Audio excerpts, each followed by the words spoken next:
हुकूमत आज जो बजट पेश कर रही है अनफॉर्चुनेटली अगले असेंबली का राइट छीन रही है। मुझे दुख इस बात का है, वो ये है कि मियां नवाज शरीफ का नैरेटिव वो ये है कि वोट को इज्जत दो। आज आप वोट की इज्जत को बर्बाद कर रहे हैं। क्या नवाज शरीफ के 5 बजट इतने गंदे थे, बेकार थे? शुक्रिया। ख्याल करो, उस बजट में नहीं बैठ सकते जिसमें अनइलेक्टेड आदमी इस हाउस की तौहीन करे। Thank you. एक ऐसा बजट कौम के सामने रखा जा रहा है जिसको नेशनल इकोनॉमिक काउंसिल इंडोर्स ही नहीं कर रही। तीनों उस इजलास से वॉकआउट करते हैं।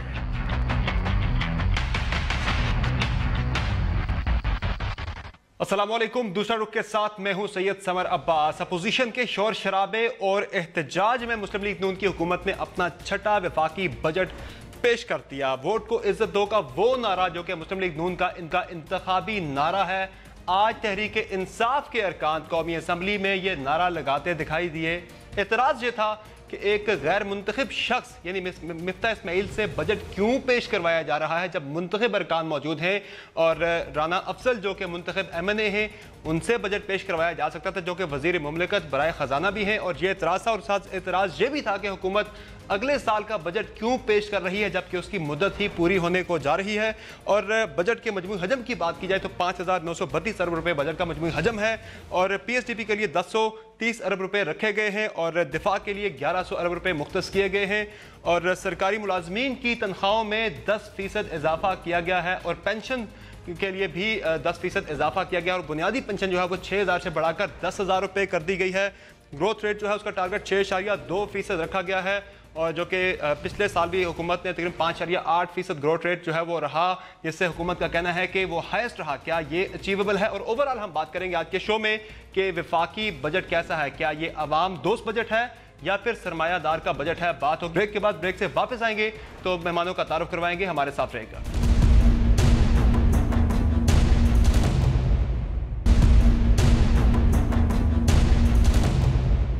Welcome back the show. मेहमानों का तारुफ करवाता चलो। हमारे साथ इस्लामाबाद स्टूडियो में मौजूद हैं कैसर अहमद शेख साहब, मुस्लिम लीग नून से इनका ताल्लुक है और कायमा कमेटी बराए ख़ज़ाना के चेयरमैन हैं। हमारे साथ मौजूद हैं चौधरी मोहम्मद सरवर साहब, सेनेटर है पाकिस्तान तहरीक इंसाफ के, और हमारे साथ मौजूद हैं अब्दुल्ला यूसुफ साहब, साबिक चेयरमैन FPR, और नफीसा शाह साहब अभी हमारे साथ कुछ देर में मौजूद होंगी। सबसे पहले आपकी इजाज़त से मैं अब्दुल्ला यूसुफ साहब की तरफ जाऊँगा। अब्दुल्ला यूसुफ साहब, आज के बजट को आप क्या कहाँ रेट करेंगे? अवाम दोस्त बजट कहलाएंगे इसे या फिर सरमायादार का बजट कहलाएंगे? अब बजट का देखिए, बात ये है कि हर साल हम बजट देखते हैं और लाते रहे हैं और उसमें क्या है कि बेसिकली होता ये है कि जी अब इस दफ़ा हमने कितने एक्सपेंडिचर्स करने हैं और उसमें से फिर रेवेन्यू कितना हो सकता है और फिर वो बाकी डेफिसिट होता है। तो उसी तरीके से अब इसमें भी आपने देखा कि 2 ट्रिलियन के करीब जो है वो डेफिसिट है। लेकिन एक चीज़ जो मैं कहूँगा कि पॉजिटिव चीज़ है वो है आपने एक बेनिफिट दिया है to the existing taxpayers, जिसमें कि अब वो जो रेट ऑफ टैक्स था 35 तक जा रहा था ऊपर, तो उसको आपने रिड्यूस करके 15% पे लाए हैं। दैट इज़ डेफिनेटली एक special I would say relief है टू दोज टैक्स पेयर्स। और फिर उसकी एक कॉस्ट भी है, डेफिनेटली ऑलमोस्ट 100 बिलियन के करीब उसका कॉस्ट आएगी। और फिर उसमें आपका जो नंबर ऑफ टैक्स पेयर्स है ना इस वक्त जो टैक्स फाइलर्स हैं उसमें कोई 5 लाख के करीब कमी भी आएगी। अब क्वेश्चन ये है, और plus of course you have this retirement pension के ऊपर इंक्रीज़ है और सैलरी की इंक्रीज़ है, you know, and things like that. वो एक नॉर्मल रूटीन में होती है चीज़ें। अब मेन चीज़ जो है ना वो यही है कि हमारा जो एक्चुअल रिक्वायरमेंट है, जो नेशनल लेवल की रिक्वायरमेंट है, वो है मेजर टैक्स रिफॉर्म्स, जिसकी वजह से, जिसके थ्रू आपने अपनी टैक्स पेयर बेस को सब्सटेंशली एनहांस करना है और फिर उस पे ही आपको टैक्स रेवेन्यू जो है वो भी आपको मिलना चाहिए, जो कि इस वक्त आपका टैक्स गैप है ना वो तकरीबन 79% पे है इस वक्त। ठीक, मैं इस तरफ दोबारा आता हूँ अब्दुल्ला यूसुफ साहब, आपकी तरफ दोबारा आऊँगा मैं। चौधरी सरवर साहब, आज काफ़ी ज़्यादा हंगामा आराई भी हमने देखी पार्लियामेंट के अंदर, कुछ अरकान पार्लियामेंट काफ़ी दस्तोगिरेबा भी हो गए थे। बेसिकली एक साल बजट पेश करना, तो वो तो आइन में कहीं नहीं लिखा कि शायद आप बजट पेश नहीं कर सकते, तो एतराज़ बेसिकली मिफ्ता इस्माइल साहब पे था कि वो बजट पेश ना करे, कोई और करे। देखिए ये एक इशू नहीं था, एक तो ये इशू था कि वो इलेक्टेड नहीं हैं और उनके पास इलेक्टेड स्टेट मिनिस्टर था राना अफजल साहब, वो पढ़ सकते थे और इसमें एक तो तमाम दोस्त खुश भी हो जाते, गवर्नमेंट को इसमें कोई नुकसान भी नहीं था। तो मुझे नहीं समझ आई कि प्राइम मिनिस्टर क्यों इस बात पे बेजिद थे कि एक अनइलेक्टेड बंदे ने ही बजट पेश। लेकिन उसके बाद देखिए यही दोस्तियों की वजह से तो हम इस नतीजे पे पहुंचे हैं। तो एक जो इंटरेस्टिंग बात है इस बजट की, जो कि अपने डॉक्टर मिफ्ता इस्माइल ने पेश किया है, एक तो इस बजट से ऐसे लगता है मुझे उनकी स्पीच सुन के कि ये हुकूमत में आने के बाद पहला बजट पेश कर रहे हैं। पहली बात जो इसमें आती है, पहला तो ये शेर पढ़ते हैं, मैं ज़रा शेर पढ़ दूँ। वो कहते हैं, बस इतना कहना है जमहूरियत के बारे में, कबूल कीजिए जो फैसला अवाम करे। ठीक है जी। इस बारे में मैं ये कहना चाहता हूँ कि पूरी अपोजिशन इस बात पे मुत्तफिक थी। खुर्शीद साहब ने तकरीर की, उसके बाद बड़ी मुदल्लल तकरीर की, उसके बाद शाह महमूद कुरैशी ने की। उन्होंने कहा देखें आपका मैंडेट 5 साल का था, 5 बजट आपने पेश कर दिए हैं, अब पाकिस्तान के अवाम जिसको इलेक्ट करें बिल्कुल वो बजट अगला पेश करने का उनका हक है। आप 4 महीने का बजट पेश करें और उसके बाद हम आपके साथ पूरा ताउन करेंगे। एक इशू। दूसरा इशू ये है कि हम एक फेडरेशन हैं, ऐसा ही है, और छोटे सूबों की जो रिजर्वेशन हैं, जो उनके तहफ़्फ़ुज़ात हैं, किसी भी मरकज़ी हुकूमत को उन तहफ़्फ़ुज़ात को स्ट्रेंथन करने के लिए वफाक को उनकी बात सुननी पड़ती है। NFC देख लें, उसमें कोई फैसले जो है नहीं हुए। NEC से 3 चीफ मिनिस्टर, सिंध के चीफ मिनिस्टर, खैबर पख्तूनख्वा के चीफ मिनिस्टर, तो एडवाइजरी बॉडी है, बाइंडिंग तो नहीं है, नहीं बाइंडिंग बेशक नहीं है, लेकिन और मजे की बात यह है कि चौथा चीफ मिनिस्टर पंजाब का है जिसमें फैसले हो रहे हैं, वो भी मौजूद नहीं। अच्छा, ये दूसरी बात हमारी। तीसरा जो ये साहब कह रहे हैं, ये जो बजट पेश कर रहे हैं, पहली बात तो ये है कि सबसे बड़ा मैं समझता हूँ कि इस वक्त हमारे मुल्क को जो चैलेंज है किसी भी नई गवर्नमेंट के लिए कि एक्सपोर्ट और इंपोर्ट जो है उसका डेफिसिट बहुत बढ़ गया है।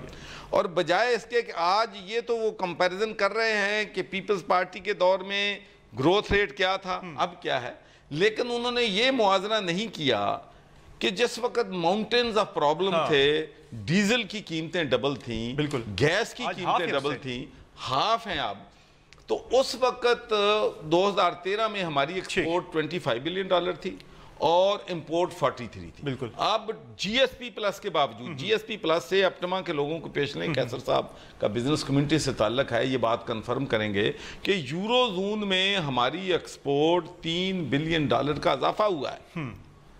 तो ओवरऑल फिर भी हमारी एक्सपोर्ट $5 बिलियन जो है वो कम हुई है। अच्छा, उसके बाद जो इंटरेस्टिंग बात है, ये मैंने जरा 2 मिनट दे दें इसलिए कि बड़ी, मैं वापस आऊंगा आपकी तरफ। मैं चाह रहा हूँ जरा नफीसा साहब भी हो जाए, मैं तो दोबारा आऊंगा। नफीसा साहब, आप ओवरऑल कैसे रेट करेंगी आज जो बजट पेश किया मिफ्ता इस्माइल साहब ने? काफ़ी शोर शराबा हंगामा राय भी थी, उन्होंने तो रोजी पिक्चर पेश की कि बहुत कामयाब जा रही है पॉलिसी। आप कहाँ रेट करेंगी गवर्नमेंट की फिस्कल पॉलिसी को? और तो कहूँगी ये budget is basically a stunt, ये आखिरी इनका स्टंट है नून लीगियों का, और इनके पास कोई भी, बिकॉज ये मेरे ख्याल से 31 मई को डिसॉल्व हो रही है, तो इनके पास दिन कितने हैं? इन्होंने ऐसी पॉलिसी रिफॉर्म्स इसमें पेश की हैं कि जैसे ये आने वाले 10 साल इनके हैं, और यही मिफ्ता साहब पहली दफ़ा एक नई गवर्नमेंट आई है, ये पूरा और एथिकली इतना गलत बात है ये कि आप आइन की रूह, बेशक आइन में ये हर चीज़ नहीं लिखी होती, आप देखते हैं कि स्पिरिट क्या है। नहीं, स्पिरिट, आइन की स्पिरिट ये है कि एक हुकूमत के पास 5 साल है, तो इनके पास 5 साल हैं, उन 5 सालों में उनको बजट भी दे सकते हैं, अखराजात, टैक्स कलेक्शन, सारे पावर्स उनके हैं, प्राइम मिनिस्टर, कैबिनेट, सब कुछ।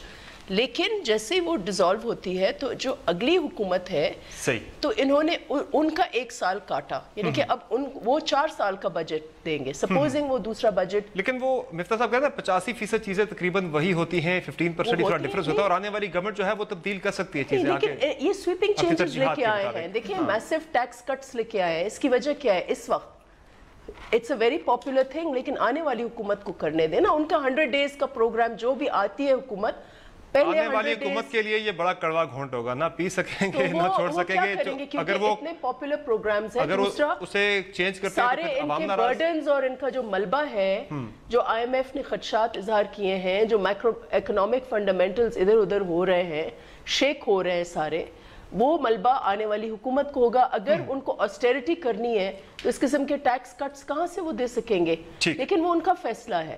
یہ تو ان کے پاس جب امپلیمنٹ نہیں کر سکتے تو آنے والے حکومت کے گلے میں یہ ایشوز کیوں ڈال رہے ہیں؟ تو یہ بالکل غلط بات کیا ہے انہوں نے، یہ کھیل کھیلا ہے انہوں نے. ٹھیک. کیسر احمد شیخ صاحب، ایک تو جو اعتراض ہے اپوزیشن کا وہ بڑا واضح ہے. آپ ہی کا نعرہ ہے ووٹ کو عزت دو، تو کسی منتخب نمائندے سے بجٹ کیوں پیش نہیں کروایا گیا؟ رانا افضل صاحب اسٹیٹ منسٹر موجود تھے، خزانہ کے وہ پیش کر سکتے تھے. ایک تو وہ اعتراض ہے کہ 11th آور میں آج وفاقی وزیر کا حلف اٹھوایا گیا مفتاح اسماعیل صاحب سے، پھر انہوں نے بجٹ پیش کیا، یہ کیوں حریم میں سارا کچھ کیا گیا؟ اور دوسرا جو اعتراض ہے کہ آپ پورے سال کا بجٹ دے رہے ہیں اور اس طرح کی چیزیں آپ دے کے جا رہے ہیں کہ آنے والی حکومت کے لیے کڑوا گھونٹ ہوگا، نہ اسے پی سکیں گے نہ وہ چھوڑ سکیں گے. کیسے یہ چیزیں چلیں گی آگے؟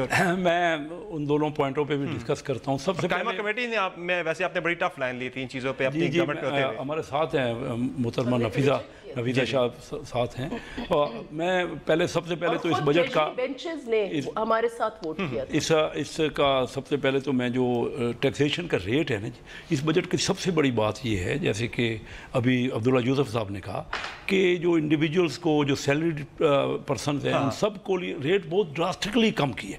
یہ ہمارا مطالبہ تھا بڑے عرصے سے، اور یہ 25% تک لانا یعنی کہ بڑا حیرت، اچھا خوشگوار حیرت ہوئی ہے مجھے. اچھا، اس کے ساتھ ساتھ یہ دیکھیے پراپرٹی نان ڈاکومنٹڈ تمام سارے ملک کا جو کرپشن کا، انڈر انوائسنگ کا، اسمگلنگ کا، بلیک مارکیٹنگ کا پیسہ پراپرٹی میں ڈمپ ہو رہا تھا اور وہ وائٹ ہو جاتا تھا. تو یہ بہت بڑا سٹیپ کیا ہے. یہ ہماری فائنانس کمیٹی میں ہم نے بہت ڈسکس کیا. نان فائلرز پہ بڑھائی ہیں ریسٹرکشنز کافی زیادہ. لیکن نان فائلرز پہ تو خیر، کیونکہ ایز اے بزنس مین میں آپ کو کہوں کہ اس سے کوئی اتنا فائدہ نہیں ہونا.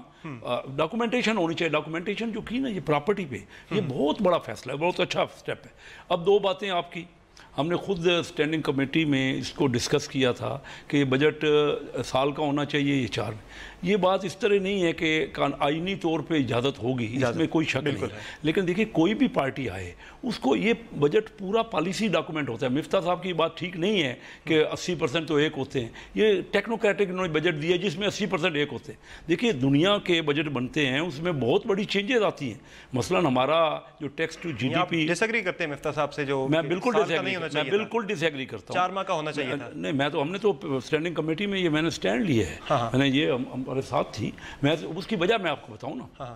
ایک تو یہ غلط ہے کہ کوئی نئی حکومت آ کے اس کو چینج کر سکتی ہے. میرے خیال میں اس کو ایک بجٹ ہم پاس کرتے ہیں اسمبلی سے تو نئی حکومت کو 2/3 میجارٹی چاہیے اس کو چینج کرنے کی. میرا خیال ہے لیگل ترمیم کرنی پڑیں گی، وہ تو کوئی کر ہی نہیں سکتا، کسی کے بعد نہیں ہوتا. دوسرا پورا پالیسی میٹر ہوتا ہے، ٹھیک ہے نا. ہم نے ریونیو کتنا حاصل کرنا ہے، ہم نے ایجوکیشن پہ کیا سپینڈ کرنا ہے، کیا 2% کرنا ہے، 4% جی ڈی پہ کرنا ہے، ہم نے ڈیفینس پہ کتنا کرنا ہے، ہم نے ڈیولپمنٹ پہ کیا کرنا ہے، اور ہم نے انسینٹیوز کیا دینے ہیں. یہ کیا بجٹ کا مطلب یہ تھوڑی ہے کہ ٹیکنوکریٹک صرف فگرز کو ادھر ادھر کر دینا.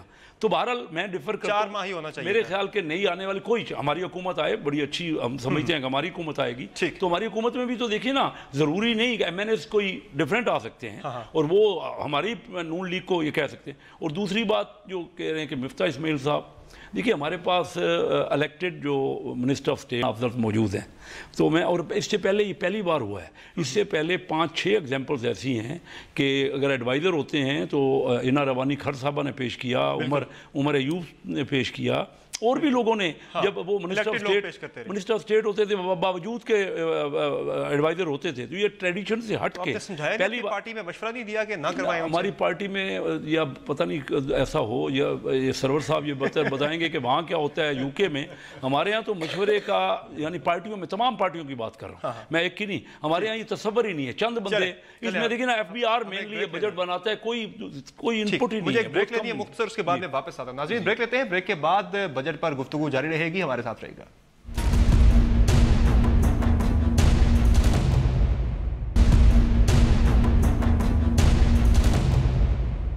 ویلکم بیک دا شو. عبداللہ یوسف صاحب، بات کی جائے بجٹ کے اندر تقریباً 29% حصہ جو ہے ہمارا وہ ریونیوز کا وہ چلا جائے گا قرضوں کی ادائیگی میں، اور قرضوں کا حجم جو ہے وہ بڑھتا جا رہا ہے. تقریباً اس وقت بھی 28,000 ارب ہمارے قرضے ہیں، اور کرنٹ اکاؤنٹ ڈیفیسٹ کا اور ہمارے ریونیوز جو ہیں وہ کم ہوتے جا رہے ہیں، کرنٹ اکاؤنٹ ڈیفیسٹ بڑھتا جا رہا ہے. تو یہ کیسے آگے معاملات بڑھیں گے؟ شاید ہمیں آئی ایم ایف کے پاس نہیں جانا پڑے گا پھر اگلے سال؟ لائکلی ہوگا، اور جانے والی بات بھی ہوگی موسٹ لائکلی. اب جو مین چیز ہے جو میں سمجھتا ہوں کہ ہم نے جو کرنا ہے نا ایفرٹ آن دیٹ ریفارم، جس میں کہ ایک طرف ہمارا فسکل ڈیفیسٹ ہے، دوسری طرف ہمارا ٹریڈ ڈیفیسٹ ہے. اب جو فسکل ڈیفیسٹ ہے اس کے لیے ہم نے جو ایفرٹ کرنی ہے وہ ہے ریونیو موبلائزیشن، اور اس کا جو طریقہ کار ہے جو دنیا میں ٹرائیڈ اینڈ ٹیسٹڈ ہے وہ ہے کہ آپ کا سول آئیڈینٹیفائر جو کہ آپ کا CNIC نمبر ہے، اس کی بیسس کے اوپر جتنی بھی آپ کی اکنامک ایکٹیویٹیز کے سورسز ہیں ادھر سے آپ کو انفارمیشن لینی ہے، اور پھر اس بیس کے اوپر، اس انفارمیشن کی بیس کے اوپر آپ نے ریچ آؤٹ کرنا ہے to those potential taxpayers, جو کہ آپ کے پاس انہوں نے نہیں آنا، آپ کو جانا خود پڑے گا، اور وہ اسی بیسس پہ آپ کر سکو گے، جس کی وجہ سے جس کی بیسس کے اوپر آپ کی ٹیکس پیئر بیس میں سبسٹینشیل اضافہ ہوگا، اور پھر آپ کے ریونیو میں بھی سبسٹینشیل اضافہ ہوگا. یعنی ایک تو سائیڈ یہ ہے. دوسری آپ کی جو ٹریڈ ڈیفیسٹ کی سائیڈ ہے، اب اس میں ہمارا انفارچونیٹلی ایک طرف ایکسپورٹ جو ہے وہ نیچے جا رہی ہے، اور جو امپورٹ ہے وہ اوپر جا رہی ہے، اور آپ کا جو گیپ ہے وہ بڑھتا جا رہا ہے. Now this is a very very serious double سے بھی کراس کر گئے، اور اس کے لیے جو آپ کو کرنا ہے وہ ایک طرف آپ کو ایکسپورٹس کے اوپر فوکس کرنا ہے بڑھانے کے لیے، اور دوسری طرف یہ جو کئی ایسی چیزیں ہیں آپ کی امپورٹس کے اوپر بھی کچھ ریسٹرکشنز جو ہیں وہ لگ سکتی ہیں، کیونکہ ایسی چیزیں جو آپ خود پروڈیوس کر رہے ہو وہ کیوں ہم منگواتے ہیں اور کیا اس کی وجہ ہوتی ہے. بالکل we need to look at all this and try to really deal with it. وہ کوشش تو کی تھی ایک عبداللہ یوسف صاحب، اسحاق ڈار صاحب نے، لیکن اس کا کوئی خاص خاطر خواہ نتائج سامنے نہیں آ سکے تھے. میں ذرا چودھری سرور صاحب کی طرف جاؤں گا. چودھری صاحب، ابھی آپ بریک کے دوران بتا رہے تھے کہ یہ اسپیچ اگر کرتے مفتاح اسماعیل صاحب یورپ کے کسی کنٹری میں تو پھر بڑا فرق ہوتا ہے، ریئیکشن بڑا اسٹرانگ آنا تھا. یہاں جو ریئیکشن آ جائے اس سے زیادہ سخت آنا تھا. اگر آپ اجازت مجھے دیں تو میں جو ہمارے اپنے مفتاح صاحب نے اسپیچ کی ہے اس نے کہا، mister speaker, as a father of 3 children, I am ashamed to tell you that 30% of my Pakistani children are stunted due to malnutrition and inadequate food. Mr. Speaker, this is a moment of reflection for all of us. No, sir, this is a matter of shame for us. There is no more tolerance. آپ مجھے بتائیں کہ یہ 5 سال میں حکومت میں رہنے کے بعد یہ عوام کو بتا رہے ہیں کہ it's shameful. شکر تسلیم تو کر رہے ہیں کہیں پہ. کیا اچھی بات ہے. لیکن اگلی بات جو ہے ایجوکیشن کے بارے میں یہ صاحب کیا فرما رہے ہیں. ایجوکیشن کے بارے میں یہ صاحب فرما رہے ہیں کہ اب ہم ایک نیا شروع کریں گے پروگرام کالڈ 100-100-100، اور ہم 100% بچوں کو اسکولوں میں بھی لے کے جائیں گے. وہ وہاں بھی نہیں رکے ہیں کہ 100%، وہ کہتے ہیں ہم 100% گریجویٹ بھی بنا دیں گے. اب کیسے جا رہے ہیں واپس، تو مجھے یہ بتائیں کہ 2 کروڑ 58% پہ آیا ہے اور پھر بڑا ہی نہیں ہے. میں یہی آپ سے کہنا چاہتا ہوں 2 کروڑ 30 لاکھ بچے پاکستانوں میں سکولوں سے باہر ہیں، اور بچے جن کو سکولوں میں ہونا چاہیے لوگوں کے گھروں میں مزدور. اچھا، میں ملینیم گول کے تحت اتنی گرانٹس ایجوکیشن پہ اویلیبل ہیں، کسی بھی آبجیکٹو جو ہے کسی گول کو حاصل کرنے کے لیے سب سے بڑی چیز جو ہے وہ فنڈنگ ہوتی ہے. اور میں آپ کو بتاتا ہوں کہ صرف جو یو کے کا فنڈ ہے ڈیولپمنٹ ایجوکیشن ہیلتھ کا 12 بلین پاؤنڈ ہے. اگر آپ جائیں یورپین یونین میں تو ان کا 40 بلین یوروز ان کے پاس ہے. ایک بین الاقوامی کانفرنس جب میں گورنر تھا اسلام آباد میں کروائی تھی, گارڈن براؤن جو کہ اپنے ہیں ان کے اپنے یونائٹڈ نیشنز کے انوائے آن ایجوکیشن, تو $500 million in one meeting he pledged and delivered. اور ساتھ اس نے یہ کہا, پرائم منسٹر صاحب خود اس میٹنگ میں موجود تھے, جس میں گارڈن براؤن نے کہا کہ آپ جی ڈی پی کا 2.5% جو ہے ایجوکیشن پر صرف کر رہے ہیں, اگر آپ 4% پہ لے کے جائیں گے تو جتنا آپ انکریز کریں گے international community will match it. ہاں اس کے باوجود ہم کچھ نہیں, یہ چیز ہے ہماری پرائورٹیز رہا گے, ہم کیا 57 ارب ایچ سی کے لیے ایلوکیٹ کیے گئے ہیں. ایجوکیشن کی بات کی جائے ترجیحات میں بہت کم یعنی کہ ترجیح دی جاتی ہے کم سے کم ایجوکیشن کو, اور اوورال جو پی ایس ڈی پی ہے وہ بھی تقریباً اس دفعہ 1030 رکھا گیا. کچھ اعتراض بھی تھے صوبوں کی طرف سے, لیکن ایجوکیشن کے لیے اتنی کم جو ایلوکیشن ہے, 60% لٹریسی ریٹ تھا جب نون لیگ نے گورنمنٹ سٹارٹ کی, وہ کم ہو کے 58 پہ آیا, پھر وہ 58 پہ یہ اوپر گیا نہیں ہے. دیکھیں اس کے علاوہ یہ کسی اناڑی نے بجٹ بنایا ہے, حالانکہ میں اتنا ڈیٹیل میں نہیں دیکھتی, لیکن ایک بیسک چیز ہے جو بھی بجٹ بناتا ہے, پاکستان کا آئین, پاکستان کا قانون, منیمم ویج کا جو تصور ہے وہ ہر بجٹ میں ہوتا ہے کہ آپ کا عام جو مزدور ہے, جو ویج ارنر ہو, اس کے لیے کوئی خوشخبری ہوتی ہے, اور ہر سال غالباً 10% 15% منیمم ویج بڑھتا ہے. تو اس پورے بجٹ میں, اس اناڑی بجٹ میں, اسٹنٹ والے بجٹ میں, یہ اسٹنٹ ہی ہے 100 یہ بتائیں کہ 100% آپ کے پاس 20-25 دن ہے حکومت میں, آپ 100 آپ یہ 25 دن میں بنائیں گے. یہ اس قسم کی پالیسی اس وقت یہ ویسٹنگ دیئر آئیڈیاز, آنے والی حکومت کے لیے چیلنج چھوڑ کے جا رہے ہیں. وہ ٹھیک ہے, لیکن اس وقت یہ اپنے آئیڈیاز ویسٹ کر رہے ہیں, اور یہ بالکل ان کا ڈیفیوز ہو جائے گا اور لوگ ہنسیں گے ان کے اوپر. منیمم ویج ایک پریکٹیکل سلیوشن ہے کہ بھائی آپ کا جو ویج ارنر ہے اس کے لیے آپ کچھ خوشخبری دیں. ساری اتنے بڑے آپ نے ٹیکس کٹس دے دیے, ادھر سے ادھر کر دیا. ایک طرف ڈار صاحب نے پوری بند کر کے رکھی ہوئی تھی تجوری, انہوں نے پوری تجوری کھول دی ہے. یہ زمین آسمان کا فرق ہے. یہ تو بتائیں کہ حکومت کی پالیسی کیا تھی. اگر آپ کے پینڈولم کی طرح ایک اینڈ پہ ڈار صاحب بیٹھے ہوئے, انہوں نے چھوڑا ہے تو اس اینڈ پر ابھی اکانومی کو چھوڑنے جا رہے ہیں. اکثر مختلف ایک دوسرے کی پالیسی کی وجہ سے مخالفت ہی بڑی کھل کے کر رہے ہیں. ہم کہتے ہیں نا بائی پولر, کبھی آپ مینک فیز میں ہوتے ہیں, کبھی ڈپریسو فیز میں. یہ مینک فیز میں چلے گئے ہیں اوپر جا کے. اور یہ جو میں نے کہا کہ منیمم ویج از اے میجر مس, اور اس کا ذکر ہی نہیں ہے. کیسر جی صاحب, ایک تو جلدی میں بنایا گیا, کافی چیزیں مس بھی کر گئے. 6.2 گروتھ ریٹ ٹارگٹ رکھا گیا ہے, کیا اچیویبل ہے؟ اور دوسرا جس طرح بات کی میں نے پہلے عبداللہ یوسف صاحب سے بھی, کہ جو حالات نظر آ رہے ہیں, جس طرح سے ہمارا کرنٹ اکاؤنٹ ڈیفیسٹ بڑھتا جا رہا ہے اور ہمارے جو ریونیوز ہیں بہت نیچے آتے جا رہے ہیں. ہمارے اس وقت جو ریزروز ہیں تقریباً وہ $11 ارب پہ آ گئے ہیں. تو اس کا مطلب ہے پھر آئی ایم ایف کے پاس جائیں گے ہم, ہر صورت میں جانا پڑے گا. کئی ماہرین کہہ رہے ہیں, اسحاق ڈار صاحب تو کہتے رہے ہم کسی صورت اب نہیں جائیں گے. جی دیکھیے, میں سب سے پہلے تو یہ کہوں, ریئلسٹک پکچر ذرا بتائیں. جی میں تھوڑا جا اگر موقع دیں, دیکھیے ایسی بات نہیں ہے. 5 سال میں ہم نے, ہماری حکومت کی پرفارمنس اچھی رہی ہے, کیونکہ اوورآل پہلی بار 13 سال میں 5.8% کی گروتھ ہوئی ہے. اور 5.8% کا مطلب کیا ہے؟ ہماری ٹوٹل جو جی ڈی پی ہے وہ 35,000 ارب روپے ہے, تو 2,100 ارب روپے مزید اس سال لوگوں کے جیب میں گیا ہے. یہ انفلیشن کے بغیر کہہ رہا ہوں, یعنی مہنگائی کے علاوہ کو کاٹ کے خالص 2,100 ارب روپیہ نیا. یہ الگ بات ہے کہ اور زیادہ ہم توقع کر رہے ہیں, یہ ہونا چاہیے. وہ گروتھ ریٹ کے ساتھ گروتھ ریٹ اگر بڑھتا رہے مہنگائی کا, یہ دیکھیں نا, یہ ٹھیک ہے, ہماری توقع یہ ہونی چاہیے کہ 8%, تب ہم لوگوں کو روزگار بچوں کو دے سکتے ہیں. اچھا, دوسری بات آئی ایم ایف کی بات ہے, کیونکہ یہ ٹریڈ میں تو ڈیفیسٹ ہے, کافی ڈیفیسٹ ہے, اور ہمارا, اور اس لیے آئی ایم ایف تو اگر یا تو ہم قرضے لیں, اس وقت ہماری صورتحال ایسی نہیں ہے کہ ہم زیادہ اچھے ریٹوں پہ قرض لے سکیں, یا ہم نوٹ چھاپیں, تو وہ یہ طریقہ بہتر. 700 ملین پر ایئر کے حساب سے نیچے آ رہا ہے ہمارے. نہیں نیچے نہیں آیا ہمارا, نہیں, آپ جو ہمارا فسکل ڈیفیسٹ ہے وہ ضرور بڑا ہے, لیکن اوور آل ریونیو تو میں نے بتایا نا, اگلے سال ہم پروجیکٹ کر رہے ہیں 500 ارب اور زیادہ. लेकिन होना हमें और जोर लगाना चाहिए ना कि इसको बढ़ाएं, जिस तरह बात हो रही है। लेकिन मैं आपको बताऊं ना, नफीसा बहन ने ये कहा कि सैलरीज नहीं बढ़ी। देखिए मैं आपको बताऊं, ये जो टैक्स रेट कम हुआ है, टेक होम सैलरी सबकी बढ़ गई।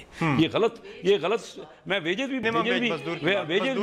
नहीं, मजदूर की भी जो जितनी वेज है ना जी, वेज हुकूमत एक बार सेट करती है, ठीक है, लेकिन जो वेज ले रहा है ना, जो लेबर वेज ले रहा है ना, ये जो टैक्स के रेट घटे हैं ना, इसमें से मिलियंस ऑफ लोगों को तकरीबन लेबर पे तो डायरेक्टली टैक्स, इनडायरेक्ट टैक्स नहीं हम काटते हैं। अगर लेबर मेरे से तनख्वाह लेती है, मैं टैक्स काटता हूँ। अगर टैक्सेबल मजदूरी जो अगर टैक्सेबल है उन पे तो नहीं होता ना जी, नहीं है थोड़ी, लेकिन टेक्निकल 10-15 हज़ार होती है, उसमें थोड़ा सा इजाफा, उसमें तो 15,000 में आजकल तो चूरा चलता नहीं, 15,000 तो नहीं है। लेकिन जो 33 देखिए सिर्फ लेबर, लेकिन उसमें टेक्निकल लेबर भी तो होता है ना, उसमें प्रोफेशनल भी होते हैं, इंजीनियर्स भी होते हैं। पहले 25-33 हज़ार रुपए पे टैक्स था, अब वो उससे ऊपर अगर इनकम भी करेगा कोई भी, जो भी कोई पढ़ा लिखा भी हमारा टेक्निकल वर्कर होगा, तो वो उसको तो आमदन उसकी बढ़ी है। ये सही कह रही हैं कि लेबर पे जो मिनिमम वेज है, मैं उससे एग्री कर रहा हूँ कि उसको बढ़ाना चाहिए था। मुझे ब्रेक लेनी है नाज़रीन, ब्रेक लेते हैं, ब्रेक के बाद गुफ्तगू जारी रहेगी। Stay with us.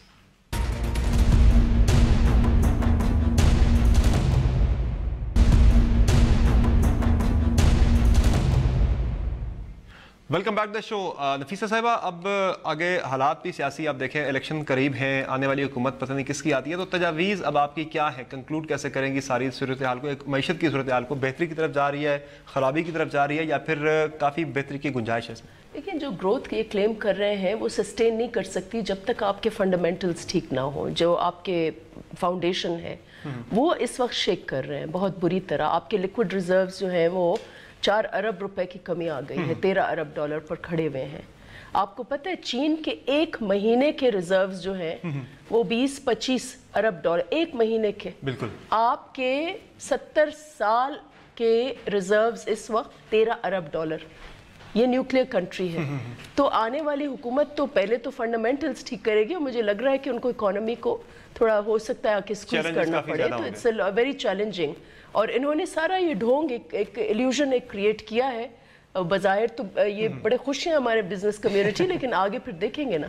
ठीक, चौधरी साहब, चैलेंजेस क्या होंगे अब आने वाली हुकूमत के लिए? मुआशी चैलेंजेस की बात की जाए, बजट तो हुकूमत ने पेश कर दी है। मैं अर्ज करूं जी, सबसे बड़ा चैलेंज जो मैं समझता हूं कि नई हुकूमत का है कि फिस्कल जो डेफिसिट है उसको ठीक करना है। उसके बाद जो ट्रेड डेफिसिट है उस पर तवज्जो देनी है।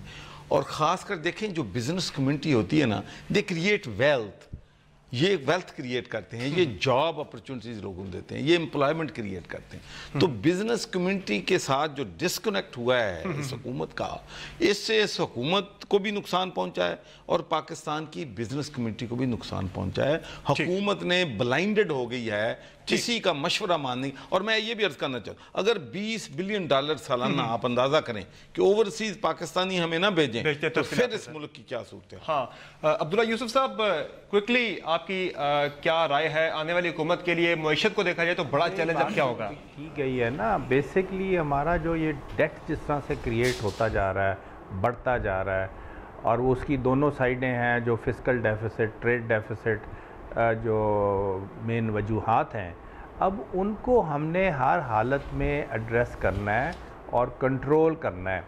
और उसके लिए पोटेंशियल हमारे पास माशाल्लाह है, हो सकता है। अब हमें चाहिए नीयत right at the top and to see that the whole thing is implemented in the manner that you have to. और वो जो कि आपकी इंटरनेशनल जो सारे एक्सपीरियंसेस हैं दुनिया में, उनको आपने एक रोल मॉडल के तौर पे लेके चलना होगा ताकि आप वो रिज़ल्ट जो हैं वो अचीव कर पाएँ। ठीक ठीक। कैसर शेख साहब, आपकी गवर्नमेंट ने जो बजट पेश किया है उसमें अब आप कई ऐसी पॉपुलिस्ट चीज़ें छोड़ के जा रहे हैं कि आने वाली हुकूमत के लिए बड़ी परेशानियां होंगी, उसको तर्क करते हुए क्या अच्छा आप छोड़ के जा रहे हैं? लेगेसी क्या छोड़ के जा रहे हैं? इकॉनमी की बात की जाए, और कहाँ आपको लगता है कि नहीं कर सके चीज़ें डिलीवर उस तरह से? सबसे पहले तो मैं फिस्कल, सही कहा कि फिस्कल डेफिसिट और ट्रेड डेफिसिट ही दो मेजर चीज़ें हैं। फिजिकल डेफिसिट तो हमारा कम हुआ है। इस बार भी हमने इस बजट में 5% अपनी GDP का रखा है, पिछले साल 5.5% था। तो ट्रेड डेफिसिट बहुत मेजर हमारा प्रॉब्लम है, उसकी अप्रीहेंशन है। लेकिन देखिए ना, हमारी जैसे एनर्जी 10,000 मेगावाट बढ़ी है, लॉ एंड ऑर्डर बेहतर हुआ है। पहले हमारे यहाँ फॉरेन इन्वेस्टमेंट नहीं आ रही थी, इस वक्त भी सिर्फ $2 अरब की फॉरेन इन्वेस्टमेंट है। एक वक्त था कि हमारे $8 अरब फॉरेन इन्वेस्टमेंट का आ रहा था। अगर हमने टेक्नोलॉजी, देखिए एक्सपोर्ट तब बढ़ सकती है अगर हम value added product with technology industry लगाएं, और उसके लिए हमें बाहर की इन्वेस्टमेंट चाहिए और एक्सपोर्ट लेड ग्रोथ चाहिए। एक्सपोर्ट को हमें ज़्यादा इंसेंटिव देने, और ये पोटेंशियल है, पॉसिबल है। हमने कुछ 6.2% कोई ज़्यादा नहीं है जो जिस तरह ग्रोथ हमारी बढ़ रही है। तो मैं ये समझता हूँ कि पोटेंशियल और ये टारगेट मीट हो सकते हैं। टारगेट इन्होंने रीजनेबल रखे हैं, हमारे रेवेन्यू का भी टारगेट और GDP ग्रोथ का भी टारगेट, और ये जो डेफिसिट का टारगेट है ये भी मीट कर लेंगे। लेकिन वो जो डेफिसिट है ना ट्रेड का, उसको हमें मीट करना कम से कम होना चाहिए, बिल्कुल से मीट करना चाहिए। बहुत शुक्रिया तीनों मेहमानों को हमें शो में ज्वाइन करने के लिए। नाज़रीन, आज के शो में इतना ही। यकीनन पाकिस्तान में अमन होगा, हमारी मईशत बेहतर होगी, तो यहाँ पे पाकिस्तान खुशहाली की तरफ जाएगा, पाकिस्तान और ज़्यादा तरक्की भी करेगा। हम उम्मीद करते हैं कि हमारी माशी सूरत हाल दिन ब दिन बेहतरी की तरफ जाएगी, ताकि लोगों का मयार ज़िंदगी बेहतर हो सके। आज के शो में इतना ही। फीडबैक जरूर दीजिएगा। इजाज़त दीजिए, अल्लाह हाफ़िज़।